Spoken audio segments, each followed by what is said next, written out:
సరే వెళ్ళొస్తానమ్మా. జాగ్రత్త అమ్మా. అన్ని సర్దుకున్నావా? అన్ని పెట్టుకున్నావా? అక్క ఒక నిమిషం హ్యాండ్ బ్యాగ్ మర్చిపోలేదు. ఏం మర్చిపోలేదు అక్క, అన్ని పెట్టుకున్నావా? జాగ్రత్త. టైంకి తిని టైంకి పడుకోమ్మా. జాగ్రత్త. కావ్య అక్క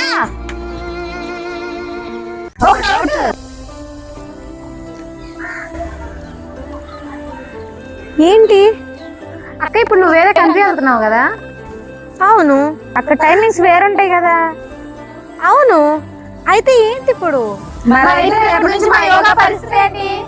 నేను అబ్రాడ్ వెళ్తానని చెప్పుకొని అందరికి వచ్చిన మేజర్ డౌట్స్ లో ఇదొకటి. వాట్ అబౌట్ యోగా అని. మీ యోగాకి ఎలాంటి డోకా లేదు. అండమాన్ నికోబార్ దీవుల్లో ఉన్న యోగాని మాత్రం ఆపేదే లేదు. లాస్ట్ 2-3 మంత్స్ నుంచి నేను ఇలాంటి పనుల్లో ఫుల్ బిజీగా ఉండడం వల్ల నా క్లాసెస్ తీసుకోవడానికి అస్సలు కుదరకపోయినా మాక్సిమం ఎక్కడ క్లాసులు అనేది ఆగలేదు. ఆగిన వాటిని కంపల్సేట్ చేశాము. అదే విధంగా ఇప్పుడు ఎప్పుడు కంటిన్యూ అవుతూనే ఉంటాయి. సో ఈ న్యూ ఇయర్ సందర్భంగా మన యోగాలో ఒక చిన్న ఆఫర్ ని అనౌన్స్ చేస్తున్నాను. ఆల్రెడీ ఉన్నదే ఫీజు 300. అందులో ఇంకేం ఆఫర్ అంటే ఈ జాన్ మంత్ కి జాయిన్ అయ్యే వాళ్ళకి నెక్స్ట్ అంటే ఫిబ్రవరి మంత్ కంటిన్యూ అవ్వాలనుకుంటే జస్ట్ 250 పే చేస్తే సరిపోతుంది. సో ఈ ఆఫర్ 2 days మాత్రమే. రిజిస్ట్రేషన్స్ క్లోజ్ అయిపోయే లోపే జాన్ మంత్ కి ఎవరైతే యోగాలో ఇంట్రెస్ట్ ఉండి జాయిన్ అవ్వాలనుకుంటున్నారో పైన కనిపిస్తే వాట్సాప్ మెసేజ్ చేసేయండి. అదే చేతి వీడియో లైక్ చేసి షేర్ చేసుకోండి. సబ్స్క్రైబ్ అస్సలు మర్చిపోకండి. ఉంటాను.